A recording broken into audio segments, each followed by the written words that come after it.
buenas tardes. Nuevamente con ustedes este miércoles en nuestro programa semanario. Me da muchísimo gusto saludarlos.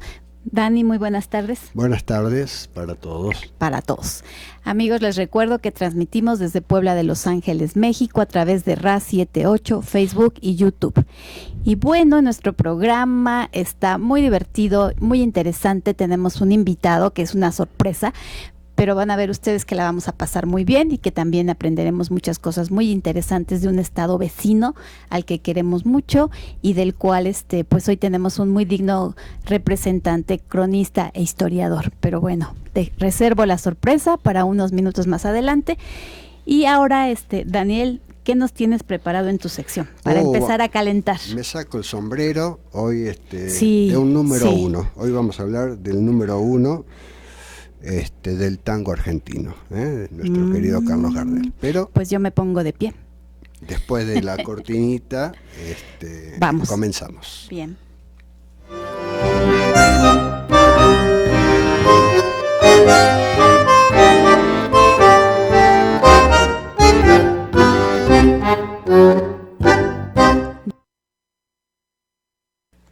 Bueno.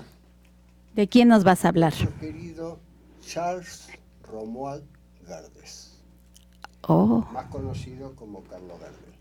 Qué bonito, lo dijiste en francés. Es que ese era el nombre original de él. De Carlos Gardel. Claro, acá nuestro querido Carlitos Gardel nació el 11 de diciembre de 1890 en Toulouse, Francia. Mira. Aunque también se dice que nació en Tacuarembó, Uruguay. Se están disputando el nacimiento, ¿no? Sí, siempre sucede, ¿no? Con los grandes Pero ídolos. Realmente es originario de Francia. Hijo de Berta Gardés, que emigró a la Argentina, trayendo consigo a su hijo de 3 años. Su madre, sola y desamparada, llegó a la capital argentina, viviendo en los barrios bajos de la zona porteña, frente al Río de la Plata. Fue un muchacho vivaracho y simpático, temperamental e irascible. Realizó multitud de oficios para ayudar a su madre. Cantaba en las esquinas de las calles, en reuniones como fiestas y agasajos, y más tarde en negocios de baja vida que operaban en la clandestinidad de Buenos Aires. Poseedor de una voz con un timbre muy peculiar y agradable, un nuevo ritmo triste pero bailable llamado tango se ponía de moda en esa época. Claro, principios del siglo XX. Exacto. Ya trae esa música y decide probar suerte en serio una vez más. Cambió la S del final de su apellido por la L, para latinizarlo un poco, y se lanzó de lleno a buscar trabajo en los diferentes bares y cafés de la época. Bien, qué interesante. Se da a conocer en 1908, haciéndose llamar el Morocho. El Morocho del Abasto. El Morocho por ahora. Sí. También en la época destacaba un tal José Razzano, llamado el Oriental, con fama de cantante de tangos. En el año 1913 se celebró un duelo entre ambos, un duelo de canción, ¿no? De talento. Un duelo entre ambos en la calle Guardia Vieja de Buenos Aires, hoy llamada Carlos Gardel, esa calle. Sí, no se dio como vencedor a ninguno de los dos, pero formaron un dúo que trabajó durante 15 años. Qué encuentro maravilloso, ¿no? Razzano, Gardel Razzano, fue un dúo muy famoso en esa época. Al enfermar Razzano, Gardel siguió su carrera en solitario. Algunos tangos de los que es autor Razzano: Mano a Mano, Desdén, Melodía de Arrabal y Volver. Muy hermosos todos. Así es. Y el más conocido, Volver. No, el más conocido quizás haya sido El Día que Me Quieras. Ah, mira. Sí, quizás el más conocido. Lo cantaron muchos cantantes, lo han grabado. Sí. Su primer disco se grabó en el año 1917 en España. Hizo su debut en 1923 en el Teatro Apolo de Madrid y posteriormente en Barcelona. En 1928 aparece en París y entre 1930 y 1932 inicia allí su carrera cinematográfica. En el año 1933 debuta en Nueva York, donde rueda varias películas, todas ellas destinadas a su lucimiento como cantante. Claro. Sí, como actor dejaba mucho que desear. Quien pueda ver en algún momento alguna película de Gardel, Sí. es como que recitaba, ¿viste? O sea, no, como actor. Claro, no Pero, era la época de hoy. además, los directores de aquella Sí. época y eso eran diferentes. Más bien se trataba de poner a las figuras de moda en algunas áreas del arte en la pantalla, donde toda la gente llegaba a mirarlos y conocerlos, ¿no? Claro, claro. Él era bastante fachero. ¿Qué es fachero, Dani? Buena pinta, guapetón. Buena pinta, era muy guapo. ¿Y lo de morocho? Perdón. Bueno, porque él era de tez castaño, digamos, tez mate, no era güero. No era güero. No era y su güero. cabello negro, Y su cabello negro oscuro, engominado. como yo, No, con más gomina. con más gomina. Bueno. Entre su filmografía destacan encuadre de canciones. Sí.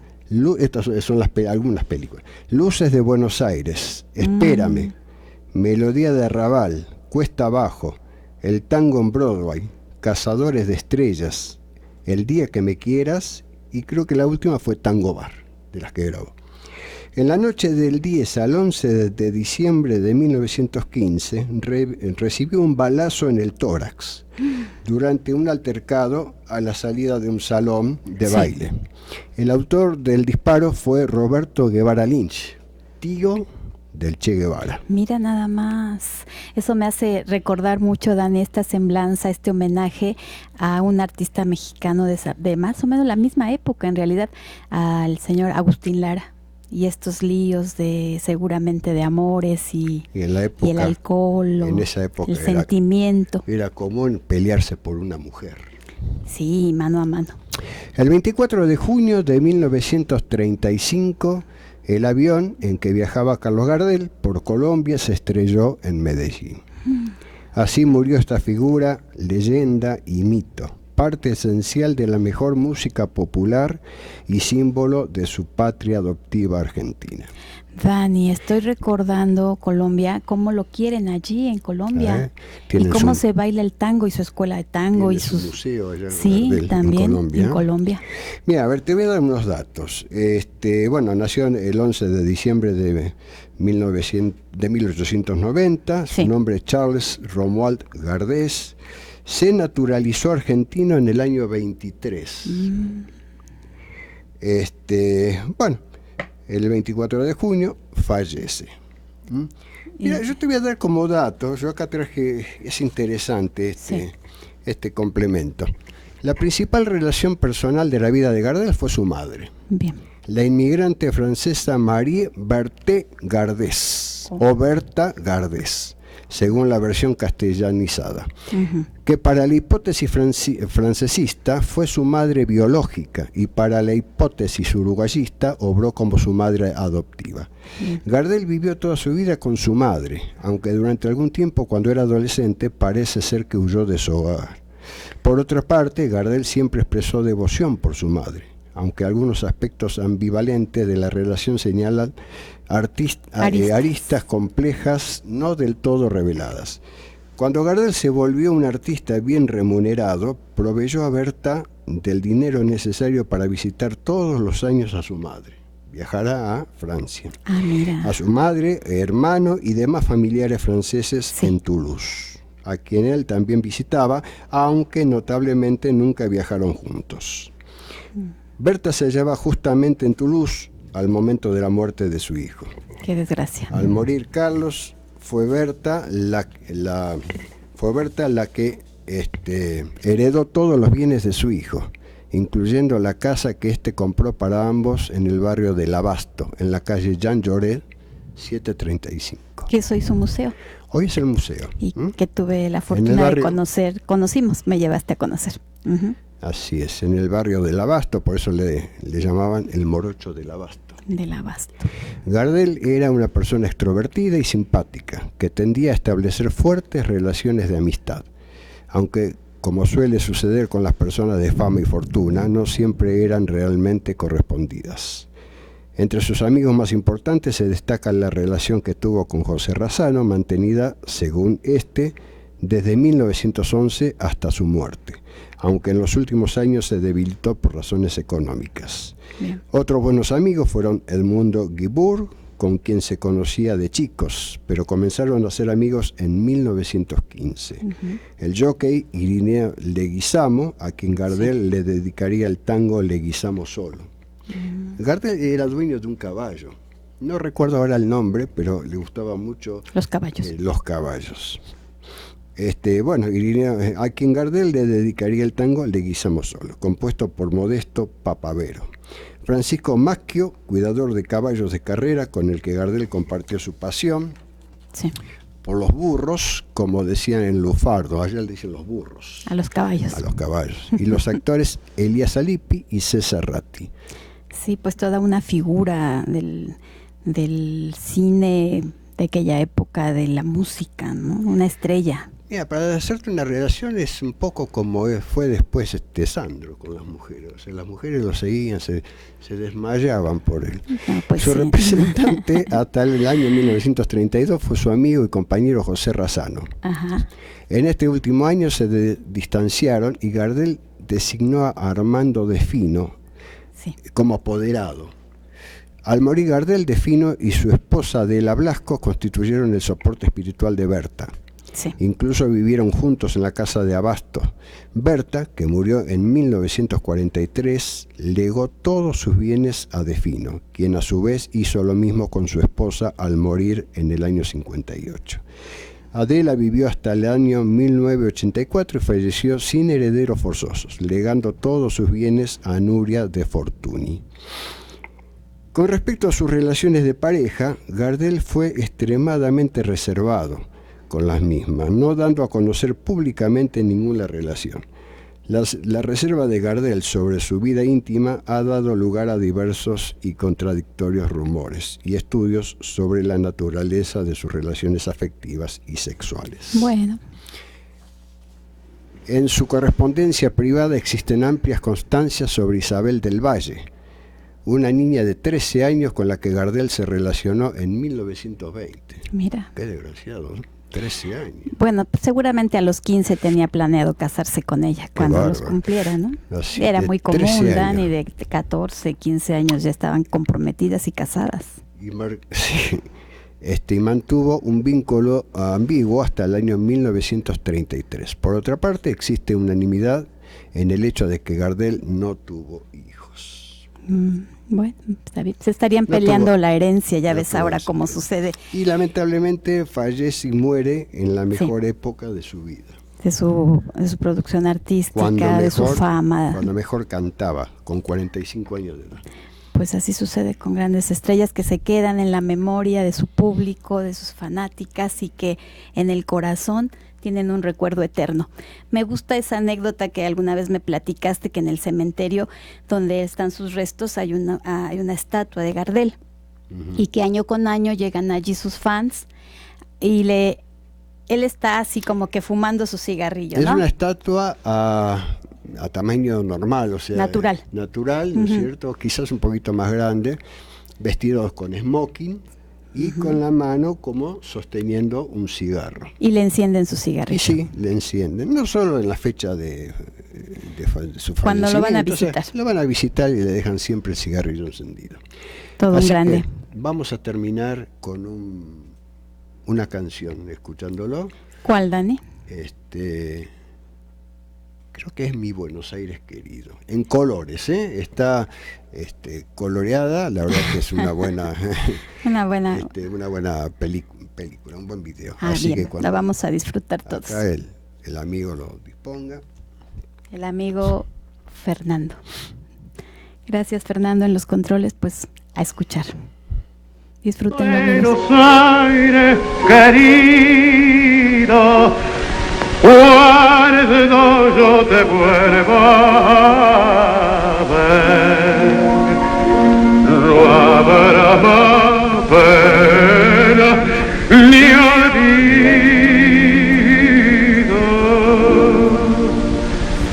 El farolito de la calle en que nací fue el centinela de mis promesas de amor. bajo su quieta lucecita yo la vi, a mi pebeta luminosa como un sol. Hoy que la suerte quiere que te vuelva a ver, ciudad porteña de mi único querer, y oigo la queja de un bandoneón, dentro mi pecho pide rienda el corazón. Mi Buenos Aires, tierra florida, donde mi vida terminaré. Bajo tu amparo no hay desengaño, vuelan los años, se olvida el dolor. En caravana los recuerdos pasan con una estela dulce de emoción. Quiero que sepas que al evocarte van las penas del corazón. La ventanita de mi calle de Arrabal, donde sonríe una muchachita en flor. Quiero de nuevo yo volver a contemplar aquellos ojos que acarician al mirar. En la cortada más maleva una canción, dice su queja de coraje y de pasión, y una promesa y un suspirar borró una lágrima de pena aquel canetar. Mi Buenos Aires querido, cuando yo te vuelva a ver, no habrá más pena ni olvido.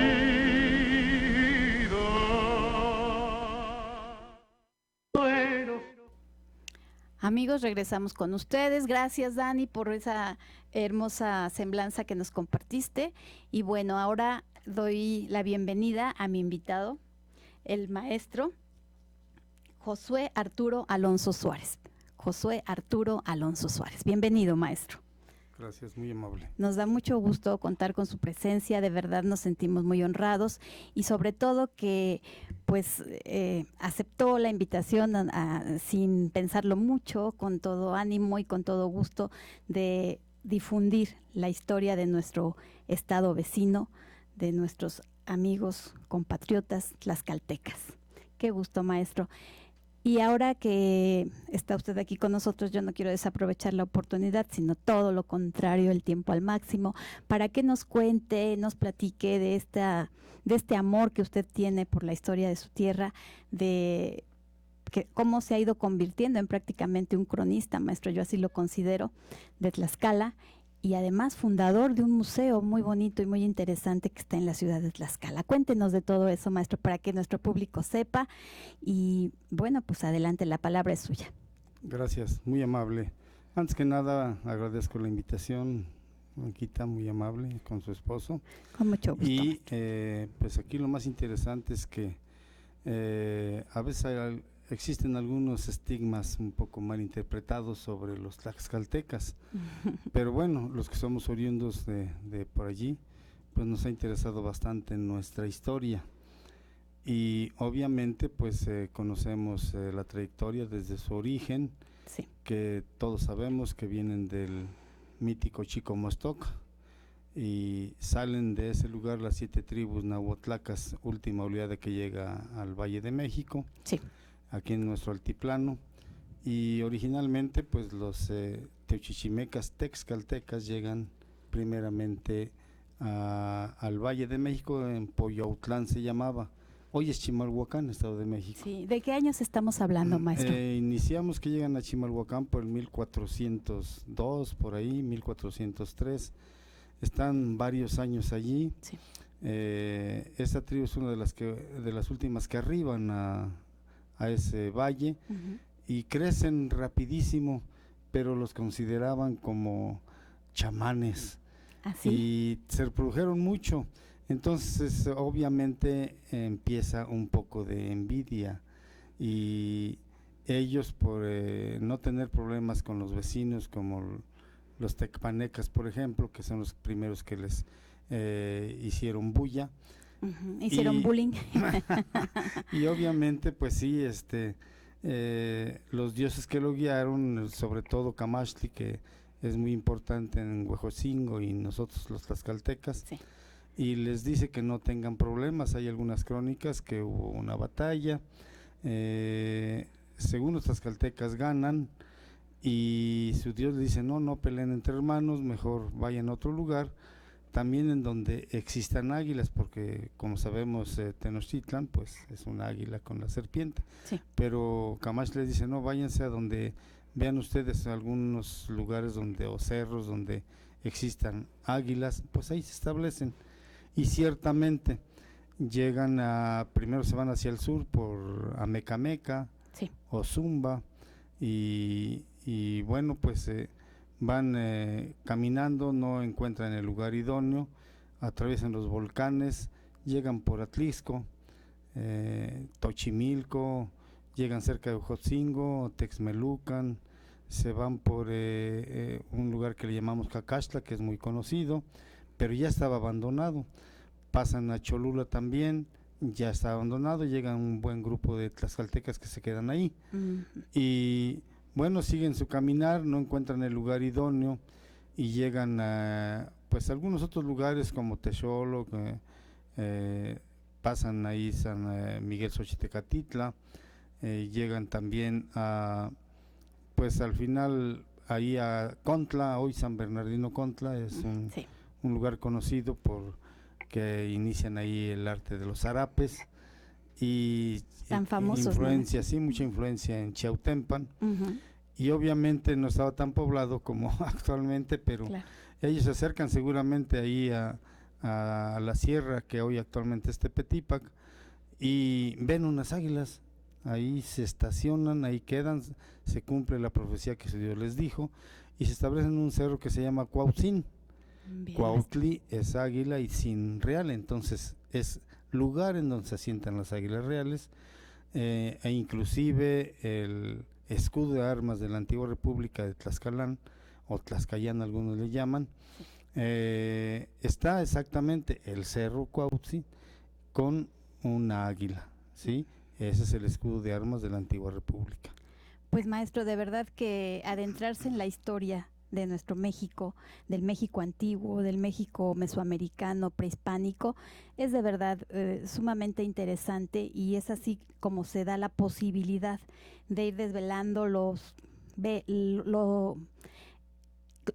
que cubre, maestro, la verdadera historia. Entenderlas es posibilidad entonces, y comprender que eran todos los pueblos prehispánicos, eran naciones. Así es. Eran pueblos con un gran respeto a la naturaleza, con una forma de entender el mundo muy propia, y también eran pueblos muy trabajadores y pacifistas que seguían los designios de sus dioses. Y es así como la tribu que funda Tlaxcala encuentra el lugar que le había marcado su dios. Así es, llegan aproximadamente algunos autores, por ejemplo, el autor tlaxcalteca más antiguo que tenemos conocimiento y que escribió, se llamó Diego Muñoz Camargo, pero él nace por 1550, ya a llegada de los españoles ya tenía 30 años casi, más bien 30 años. Sí. Pero antes llegaron otros, sobre todo los sacerdotes como Motolinía, Bernardo de Sahagún, que son los que escriben sobre Tlaxcala y sobre todo la conquista. Maestro, pero ellos llegan más o menos en el año 5 pedernal, según Muñoz Camargo, según Motolinía un poquito antes. Total, nosotros le ponemos en el 1350. Con esa fecha se establece la fundación de Tlaxcala. El primer asentamiento, ya como Teochichimeca, y se establece en el Cerro Cuautzin que les decía, y ahí en la cúspide de esa montaña hay riscos, hay barrancas, hay desfiladeros, y hay un espacio que le llamamos texcales. No sé si han escuchado lo que es un texcal. Ya me dio la lección, maestro, la semana pasada, pero compartámoslo con el público. Sí, el texcal es un lugar en donde, como está hasta arriba en el cerro, sí, la naturaleza, al llover, al haber sol, viento, se va introduciendo el agua y se van cayendo pedazos del cerro hacia el precipicio. Sí. Entonces a eso se le dice se texcaleó. Por lo tanto, los primeros pobladores teochichimecas que llegan y que ahí ya son chichimecas, están viviendo en el Cerro Cuauhtzi, pero en un lugar donde hay texcales y se llaman texcaltecas o texcaltecas. Sí. ¿Y en dónde vivían ellos? Pues en el lugar donde hay texcales, en Texcala, y de ahí el nombre de Tlaxcala. Claro. Desde esa época ya existe ese nombre. Sí. No se le ha cambiado. Últimamente salió otra toponimia, ciertamente sale el Cerro Cuauhtzi con unas manos y una tortilla y le llaman pan de tortilla, pero esa toponimia no es la original. El origen es precisamente ahí, desde 1350, 1380, que escribe Muñoz Camargo, ya está ahí en Texcala y claro. Después obviamente Tlaxcala. Bien, Sí. maestro. Maestro, los libros de toponimias son los libros en una especie de diccionario donde se condensa la raíz de las lenguas Sí, prehispánicas. existen diccionarios que se han editado. ¿Aproximadamente cuántos, maestro? ¿Conoce usted varios? Yo conozco como 3. El último que hizo es un doctor investigador de la UNAM, Sí. que es de nuestra tierra, Mire. y se llama Ignacio Pérez, y él apenas sacó un diccionario con las raíces y toponimias de Tlaxcala. Obviamente las hizo en contra de Juan Cuamatzi, y hay mucha gente todavía, todas las faldas de la Matlalcueyet, que hoy es Malinzi. Sí. Pues él se sabe hablar náhuatl, obviamente, y se ayudó por todas las gentes que están ahí para saber exactamente descifrar muchas palabras que Claro. están en sincronismo con el español. Sí, realmente Sí. trabajo de historiadores, Así trabajo es. muy profundo, de mucho tiempo y de mucha entrega, y también de pasión por la historia, por reconstruirla, por Así es. encontrar las fuentes y la forma de datar todo esto, ¿no, maestro? Entonces estamos hablando de que la fecha señalada de la fundación de Tlaxcala, oficialmente, ¿cuál es, maestro? ¿Me recuerda? Bueno, de ahí del origen de donde llegan los primeros teochichimecas y luego ya texcaltecas, está entre 1350 y, como repito, Diego Muñoz Camargo, él dice que en 1380, en el año 5 pedernal para él.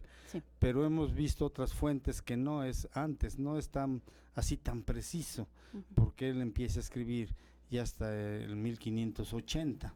Sí. Entonces ya habían pasado bastantes años, y bueno, nosotros ahí en Tepetípac, porque de ahí es el origen. Sí. Después era Texcala, después ya se llama Texcaltípac, y cuando llegan los españoles, se quedaron las casas arriba en el cerro, entonces ahora es Tepetípac, porque es Tepet el cerro, calle y casas, Claro. lugar en donde están las casas encima del cerro. Claro. Y obviamente cuando llegan estaba muy poblado. Los antropólogos y arqueólogos que están trabajando en el sitio arqueológico, que por cierto no han avanzado casi nada, pues, y ahora menos con que no hay mucha economía, hay austeridad, y no se ha trabajado Eso todo no este es año. raro. Y pues ahí dicen los arqueólogos que al inicio empezamos a hacer los estudios hace como 25 años o 30, dicen que había más o menos 10, 12 mil habitantes. Con lo último que están viniendo algunas universidades, sobre todo de Norteamérica, canadienses y 2 europeas, Sí. nos dicen que existían entre 25 a 35 mil habitantes. Obviamente llegan los españoles, traen las enfermedades como la viruela, la gripe, y muere casi la mitad.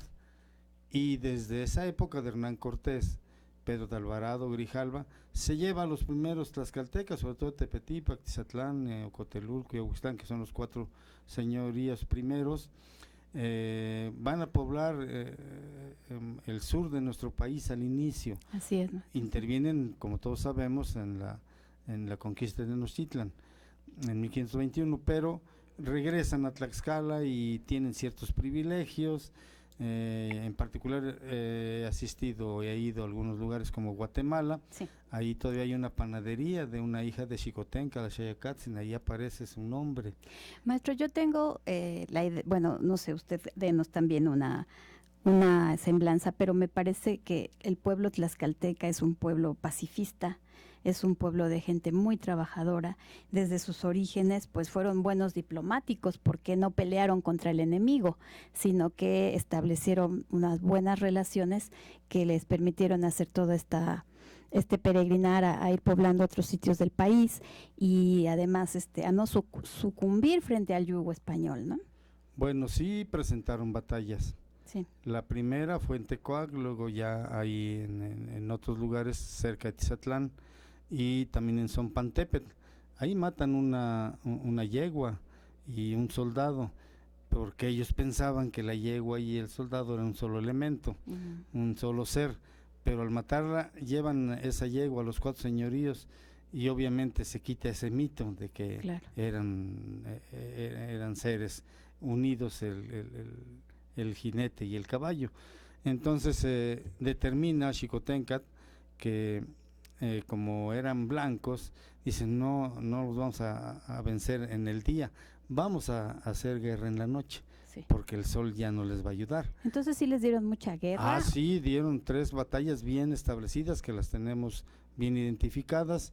Y la primera vez que Hernán Cortés hasta llora es en Citlaltépetl, precisamente, sí, en Zompantépetl. Ahí estaba el Tepolscayi.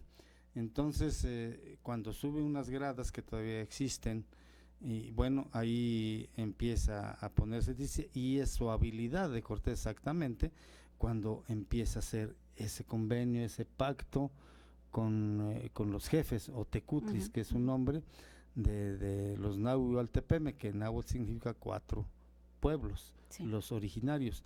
Obviamente cuando llega Hernán Cortés no nada más eran 4, ya habían 38, 39 señoríos secundarios, pero los primigenios son 4. Sí dieron batalla al principio. Así es, sí. Tuvieron mucha baja de su población. Así es. Bueno, entonces, ¿en qué momento se da este apoyo a los españoles que los ha descalificado un poco o bastante con el resto del centro del país, sí, con el centro de los pueblos del valle? Así es, lo que pasa es que cuando ellos se establecen aquí en Tlaxcala o Texcala, pues era una nación libre y su Dios les dice, aquí van a permanecer para siempre. No había en nuestro país que se llame como actualmente México. Eran naciones. Sí, así es, cada quien tenía sus naciones. Por ejemplo, Teotihuacán pues, se consideró una nación. Tula, Cholula, Tlaxcala, Monte Albán, el área maya. Pero nosotros en particular pues no había una nación unificada que se llamase México. Y México proviene de mexicas, pero pues ellos se ponen posteriormente aztecas, pero todos provenimos del mítico Aztlán. Entonces en realidad todas las tribus que provienen del área norte y que la historia indica que entran por el río Pánuco, etcétera, entonces venimos todos del mítico Aztlán, nada más que ellos hacen hincapié por haber hecho su triunvirato y haber conquistado todo Mesoamérica y hasta Centroamérica. Entonces fuimos una nación independiente, jamás fuimos sojuzgados por el pueblo mexica, ni les pagamos tributo como el 99% de los pueblos, excepto Tlaxcala, que no le pagó ningún tributo. De ahí viene, maestro. Hacen convenios. Sí. De ahí viene la molestia, el disgusto o algunas denostaciones, porque en realidad sobrellevaron muy bien este periodo y pues me parece que sí se beneficiaron, pero por una buena cuestión diplomática. Fue más que nada eso. Y Hernán Cortés, sobre todo en esa época que él llega, la cuestión económica estaba en el segundo señorío que se llamó Cotelulco, y ahí estaba el tianguis, la economía. Claro. Y obviamente fue determinante el que lo gobernaba, que fue Maxicatzin. Entonces Maxicatzin significa el brazo, pero también lo conocen por el meón, pero así aparece en la historia. Sí. y él fue el principal, pero sin embargo hubo dos señoríos que no estuvieron muy de acuerdo, pero como ellos se comunicaban como una forma de senado, entonces Xicotenca Xayacatzin sobre todo es el que jamás estuvo de acuerdo, no estuvo de acuerdo con esa alianza. Por eso al ir a la conquista de Tenochtitlan, Hernán Cortés lo mata. Claro, sí, pues maestro, de verdad que nos trae usted toda una lección de historia, nos hace recordar que somos mexicanos, nos hace recordar nuestros orígenes, y también el hecho de que para conocer la historia de nuestro México, de nuestros antepasados, de nuestros abuelos, pues hay que irse a los libros, hay que irse a los códices. Veo que trae usted aquí uno. Hay que de verdad apasionarse por los temas de la historia. De lo contrario, pues vamos a repetir cosas mal fundamentadas y que no dan pie a que se siga enalteciendo y acrecentando la historia. Entonces, pues usted es un digno representante de Tlaxcala, maestro, y un ejemplo de una persona estudiosa que, sin ser historiador de formación, usted se ha entregado a estos estudios y además ha fundado un museo, ¿no, maestro? Platíquenos de ese museo. Pues esto surge porque, pues desde que en mi caso particular y de muchos de mis vecinos coincidimos en que desde niños en la escuela, que es la calle Calmecatitla, el Calmeca que ellos le llamaban, pues ahí iniciamos nuestros primeros letras, nuestros primeros estudios, y vimos ahí muchos de nosotros varios ídolos bonitos, algunas otras figuras, sellos, y pues los veíamos, y los profesores obviamente no nos dejaban tocarlos, no están bien, pero cuando ya después del bachillerato que estuvimos, bueno, también hice la normal, observé que ya no estaban, y dijimos, bueno, ¿dónde están? ¿Qué pasó? Y dicen, no, pues los maestros, y luego el edificio que estábamos es un anexo al templo católico. La comunidad se organizó y ya hicimos nuestros ancestros hicieron otras aulas y se abandonó ese espacio. ¿A dónde quedaron? No sabemos hasta la fecha. Y muchos de nosotros, como estamos ahí en la zona arqueológica propiamente, sí, pues al estar trabajando el campo encontramos con la pala, la yunta, muñecos, le llamamos pirinola, pero no son instrumentos que utilizaron nuestros ancestros que para hacer su ropa, sobre todo, son malacates. Entonces nosotros jugamos con ellos de niños como pirinolas, ahora el pon todo y lo demás, ¿no? Sí. Pero eran hechos de barro, de barro. Y pues nosotros no sabíamos en ese tiempo para qué. Hoy ya sabemos que con eso hacían sus vestimentas, tanto como en el tianguis había algodón, lo vendían, como de ixtle. Si el ixtle, si la mayoría sabe lo que es el ixtle, sí, es cuando el maguey se va sacando, hay unos instrumentos especiales que inventaron sus ancestros con una piedra, desfibradores, y va quedando los hilos, y entonces ya tienen cierto tratamiento.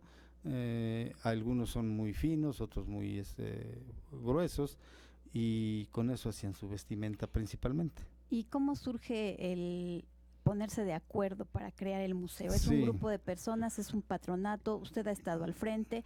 ¿Con cuántas piezas están actualmente? Bueno, tenemos ahorita en el museo 300 piezas.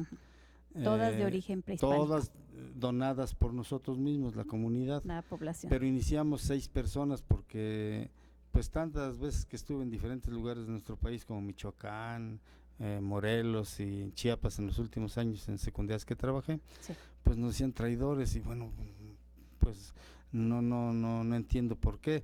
Y yo les decía, bueno, sí, soy traidor de cultura porque soy profesor y pues vengo a enseñarles un poco de historia. Lean, por favor, porque la verdad los va a hacer libres. Así es. Y bueno, iniciamos entonces con esos vecinos, amigos y parientes, sobre todo iniciamos 6 personas, me puse a leer historia e hicimos una licenciatura en historia ya en los últimos años, sí, y a raíz de esto dije, bueno, ¿qué vamos a iniciar entonces? y empezamos a trabajar y pedir donaciones. La mayoría no quiso, nada más, repito, 6 lo hicimos, después ya se integró otro más, y bueno, ya fallecieron 4, pero todavía quedan 3. Un ingeniero, Joel Gómez, que fue muy participativo, Sí. mi tío Ezequiel Angulo Suárez, también don Cruz Sarmiento, y también Agustín Ramírez, que es mi compadre, él Sí. vive, ya tiene 87 años, mi primo Rodolfo Suárez, que es jefe de primarias ahorita en el estado, y su servidor. Qué bien, Entonces maestro. empezamos y dijimos, bueno, vamos a hacerlo con donaciones. ¿Y dónde están esos ídolos que vimos de niños? Ninguno. No Y se empezamos a donar, pues ya todos rotos y eso, pero son auténticos. sabe. Original. Ejemplo, tenemos una piedra que seguramente también fue para juego de pelota, pero también es un calendario, algo extraordinario. Ahí lo encontramos, tiene influencia totonaca, pero ahí está una fecha calendárica, habla del Olín o Ollín, que se escribe, del movimiento, ¿no? Se ve que hubo un movimiento telúrico, sale ahí el sol, Tonatiuh, y hay 11 círculos que es, y una mazorca. Entonces los arqueólogos y los que sabemos un poco de historia, fue en el año 11 Caña, y en el día Coapaxtli, porque tenía 20 días nuestro calendario. Maestro, es usted un erudito. Sabe todo de la historia antigua de Tlaxcala y de verdad que es un ejemplo. Y siendo usted profesor de secundaria con especialidad en matemáticas, Así es, sí. cuando tuvo más tiempo y gusto, se hizo la licenciatura en historia. Así es, sí, sí. Y después, efectivamente. apasionado con estos temas y con el grupo de amigos, crean el museo, lo fundan. ¿Cómo se llama el museo, El maestro? museo se llama Primer Señorío. Se encuentra ahí anexo a la presidencia de comunidad. Lo Es un podemos auditorio. visitar, ¿verdad? Cualquier Claro, día. la entrada es gratuita. Y lo he estado atendiendo, ya vamos a hacer 32 años ahora en septiembre. Y yo soy el responsable, siempre gratuitamente, es en una forma altruista. Y a veces la presidencia municipal en los últimos años nos empezó a dar un poco para combustible, pero ahorita con la autoridad me dijeron que muchas gracias. Son tiempos difíciles, maestro, y ahora lo que menos es. se da, sueltan es el dinero, los recursos. Así es, bueno, pero también como aquí tenemos a la mano un libro, Ese libro que nos está presentando, cuéntenos. El historiador, por cierto, fue mi tío, murió en 1959, Sí. Un doctor Andrés Angulo. Él estudió medicina ya posteriormente a la revolución, pero antes fue profesor, fue zapatista, y también, igual que su servidor, pues me comenta, yo era niño, me comentó que pues también le decían traidor. Entonces él se puso a estudiar y bueno, al final hizo este libro. Sí. Lo editamos hace poco con su secretario particular, que por cierto es primo hermano de mi madre, Sí. y acaba de fallecer. Entonces ya se editó y pues aquí lo tenemos en el museo a la venta, Sí. desde hace 10 años. Y bueno, a mí me encargó mi tío esos detalles, y también el tío Andrés dice, no hijo, pues estudia, llevas buena mira. Mi abuelo también fue semilla. profesor, él tardó 70 años de maestro. Nunca se jubiló. Hasta que se enfermó, tenía 90 años. Y seguía en el aula, Y maestro. seguía Qué ejemplo. trabajando como docente. Sí. Y la biblioteca de mi comunidad lleva ese nombre, Pedro Suárez Angulo. Y el doctor Andrés Angulo Ramírez, que también fue mi tío, bueno, él fue mi abuelo, el otro fue mi tío, el doctor Andrés, es uno de los iniciadores de la biblioteca, de la biblioteca que lleva su nombre, y del museo regional que está en el ex convento franciscano. Ahí lleva su nombre el doctor Andrés Angulo Ramírez. Maestro, pues permítame decirle que usted está honrándonos esta tarde, pero además representando a todo un linaje familiar de buenos hijos de Tlaxcala, de amantes de su historia, de rescatar el orgullo de su tierra y de quitar adjetivos que no nos unen y que pueden dañar, y sobre todo a las personas que ignoran por completo sobre la historia de México, la historia de Tlaxcala. Hay que acercarse a los libros, como dice usted, hay que leer, y solo así seremos libres de pensamientos anacrónicos, de pensamientos equivocados, y bueno, todos lo sabemos y como maestros, por supuesto, que Sí. hay que estudiar. La historia se estudia en los libros y es la forma más seria y más comprometida y con mejores resultados. Así es, nada más para ampliar un poquito, fuimos muy celosos, nuestros ancestros obviamente, de algunos conocimientos. Se perdieron por allí 2 códices, pero uno lo resguardamos muy celosamente. Entonces lo tenemos, es prehispánico, no lo nombra ningún historiador. Desde la llegada de los primeros franciscanos, que son los que más estuvieron, los dominicos, no lo nombran y nosotros ahí lo tenemos. Y nos dimos más cuenta porque los que hemos sido representantes eclesiásticos en el templo, Sí. ahí se venera a Santiago Apóstol. Ven que los españoles, sobre todo con Santiago, hay muchos Santiagos en América, Sí. en Tlaxcala, Puebla, en todo nuestro país y en Centro y Sudamérica hay muchos Santiagos. Entonces lo guardaron ahí nuestros ancestros y Lo resguardaron. llegó tanto el desconocimiento de nuestra historia. Como estaba colgado y está muy bonito, el Ixcle es discle, mide 1.22 por 1.44, una sola pieza. Se ve que la unieron con el tiempo, la tenían colgada, se ve por los clavos que se La rasgaron. maltrataron. Pues llegó el momento en que no sabían casi historia y con eso estaban empezando a limpiar las bancas. Es terrible, maestro. Y obviamente no faltó quien se dio cuenta, entre ellos un hermano de mi mamá que se llamó Rodolfo Suárez, y los regañó y ya lo guardaron. Pero dice, es muy valioso, ese es nuestro códice. Y la interpretación, maestro, aquí Así, quedó a aquí cargo. la tenemos, es la doctora Carmen Aguilera. Ujú. Aquí tengo una copia original Sí. y la dimos a conocer en 87 por allí, Se editó. en el museo de historia. En esa época estaba en el castillo de Chapultepec y ahí se dio. Entonces pues ahí lo dimos a conocer y ciertamente pues A aquí ver, está la copia. Sí, ahí está la copia. Y se editó, se difundió y debe haber muchísimas personas que posean también estos ejemplares, ¿no? Solamente fueron 50. 50. Entonces se dieron a conocer, sobre todo en el municipio a donde pertenecemos, aunque estamos propiamente una colonia a la ciudad de Tlaxcala, pero con la llegada de los españoles, los 4 señoríos pertenecieron a un municipio que se llama Totolac, San Juan Totolac. ¿Por qué? Porque no les gustó en los señoríos que están en los cerros propiamente, y ellos a la salida de un río junto al río Zahuapan, que es el Alto Atoyac también, el Alto Balsas, y hay un riachuelo que se llama San Juan Totolac, precisamente le pusieron San Juan, pero es Totolac, y nace ahí por Iztaccíhuatl, en Potrerondo, y ahí hicieron un ex convento franciscano. Por eso los 4 señoríos pertenecieron a esa capilla. Ahí estaba la vicaría.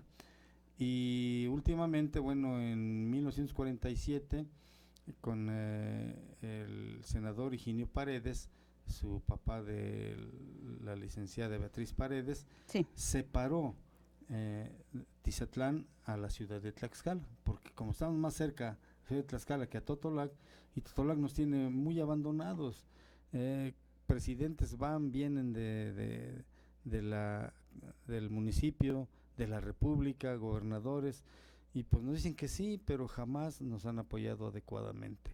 Este museo lo iniciamos por iniciativa de nosotros, de Claro. nuestro dinero, pero sí reconozco que nos ayudó la licenciada Beatriz Paredes con las primeras vitrinas, y actualmente pues nada más lo pusimos conforme sé un poco de historia, pero ya el INAH ya no los clasificó adecuadamente. Qué bueno. Y aquí está el lienzo, Sí. el original, repito, está en Ixtle, con pinturas prehispánicas, y cuando llegan los españoles se ve que le pusieron algunas letras en náhuatl, obviamente, pero ya es influencia europea y ya no se ven, están borrándose muy feo, y sin embargo los nuestros, a pesar de que se lo robaron, ya lo iban a vender hace como 50 años, lo iban a vender, les daban $90,000 en esa época, y bueno, lo rescatamos porque lo echaron en un pozo, se mojó ya se le dio mantenimiento y ahora Restauración. tenemos muy resguardado, está restaurado.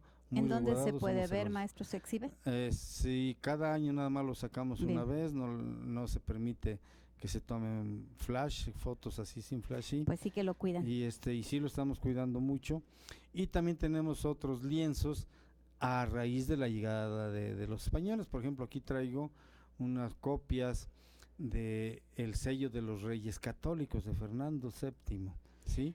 El rey católico, y luego de Carlos IV, a dónde llegaba el señorío a la llegada de los españoles, porque tenemos conocimiento de que en las guerras floridas, pues Tlaxcala a veces se peleaba con los cholultecas y los huejocingas precisamente por los límites, y que un tiempo era de uno, otro tiempo era de otro.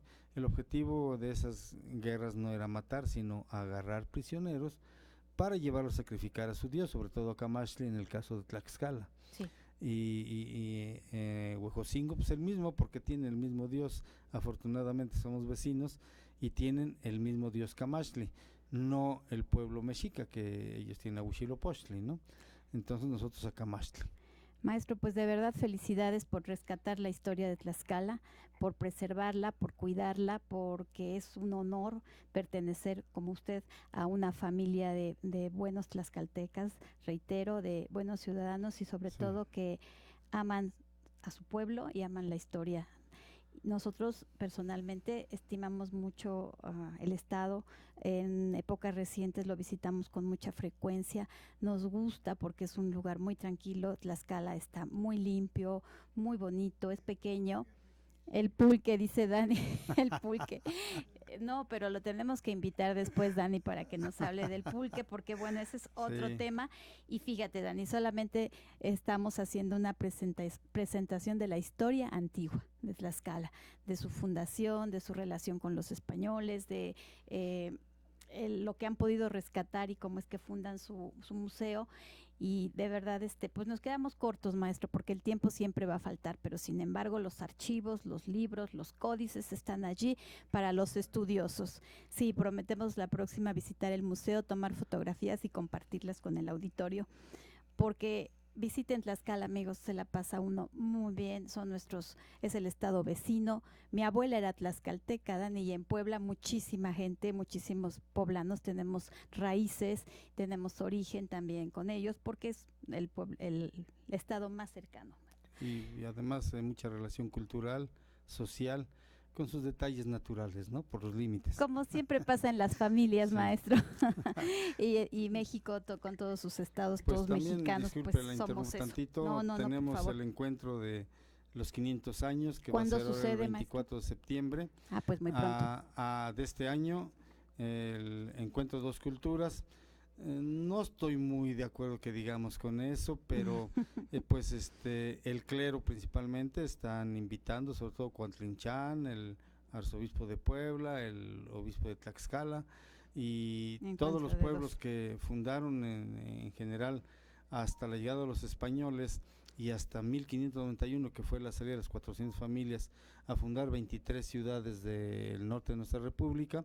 Se han fundado 770 y tantas ciudades a raíz de la llegada de los españoles en todo nuestro país, Pues sí, desde muchísimo. Centroamérica hasta Nuevo México, en Santa Fe, y hemos ido a verificar y ciertamente Ahí está el hay origen. varios tlaxcaltecas. El origen está en Tlaxcala y esos Así pueblos es. partieron de Tlaxcala a poblar el resto del país. Así es, sí. Y hacerlo próspero.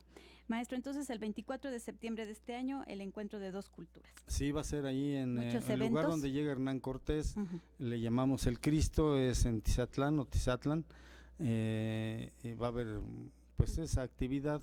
Obviamente que a algunos no nos gusta mucho porque nos destruyeron totalmente todos nuestros vestigios culturales y sobre todo algunos códices y libros que los mismos sacerdotes influyeron para que se quemasen, ¿no? Claro, sí, lo Y sabemos, maestro. afortunadamente salvamos algunos, como el códice que tenemos de Tepetípac. Pues, maestro, hemos vivido como mexicanos con esa parte de nuestra historia. Y bueno, yo deseo que en este próximo evento queden cosas muy buenas para Tlaxcala, para su museo. y les deseamos mucho éxito. Compártanos información para pasarla a nosotros también con nuestro auditorio. Y nos tenemos que despedir, maestro, pero de verdad ha sido un gusto enorme y un honor que esté con nosotros esta tarde. Al contrario, me da gusto y que, bueno, nuestros vecinos y toda la gente que nos escuche, pues conozca un poco más de nuestro origen y que orgullosamente lo tenemos. Ya no existe netamente españoles ni tampoco gente aborigen o originaria, ¿no? Ya somos mestizos, sí. 99%, ¿no? Uno que otro que viene de Europa o de Norteamérica, bueno, pero ya se van adaptando a nosotros. Sí, así es. Y les encanta el pulque y quieren ir a Tlaxcala muy seguido y de verdad, pueblo muy hospitalario, nuestros vecinos de Tlaxcala. Maestro, muchísimas gracias de verdad y queda pendiente una plática sobre la historia del pulque. ¿Qué tal, maestro? Perfecto, cómo ¿Sí? no, con todo gusto, pues ahí estamos y ojalá y nos visiten. El Museo Comunitario lo tenemos en la tarde, es comunitario, no quisimos que sea del INA porque manda gente que no es de nuestra comunidad. Entonces el comunitario nosotros lo absorbemos y lo queremos y lo mantenemos y le damos. Tenemos también ahí, vamos a poner un animal prehistórico porque es una variedad de mamut, un gonfoterio. Ya me lo está entregando, pero no tengo en dónde ponerle. Maestra, habrá que hacerle hueco en el museo porque si no, Sí, en donde, es. maestros, todo se bien. dilata. Pero bien, maestro, pues de verdad estaremos visitando el museo y también pendientes de los eventos de septiembre de este encuentro. Claro, ahí los esperamos. Muchas gracias y nos vemos la próxima semana, amigos. Gracias, Dani, gracias, Fernando Trinidad en los controles.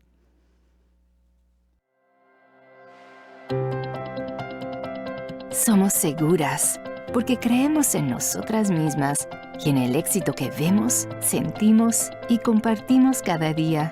Somos únicas porque creemos que nuestras diferencias nos hacen hermosas y al mundo un lugar aún más extraordinario.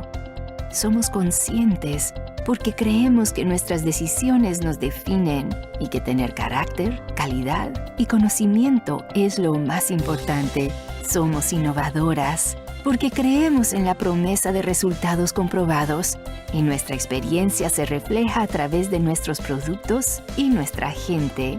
Estamos inspiradas porque creemos que la belleza está a nuestro alrededor y la vemos en las vidas que tocamos y las sonrisas que compartimos. Somos fuertes porque creemos en el potencial dentro de cada una de nosotras y las posibilidades infinitas para mejorarnos nosotras mismas, el futuro y el mundo que nos rodea. I am beautiful. Eu sou linda. Ich bin schön. Я красивая. Je suis belle. Soy hermosa. Somos Jafra y creemos en la libertad de ser tú.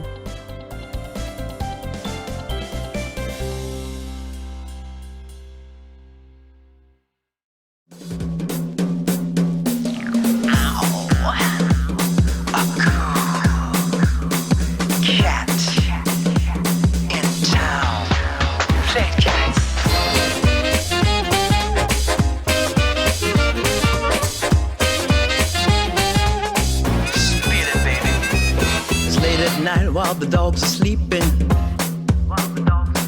she's leaving the cave and the wheels are turning.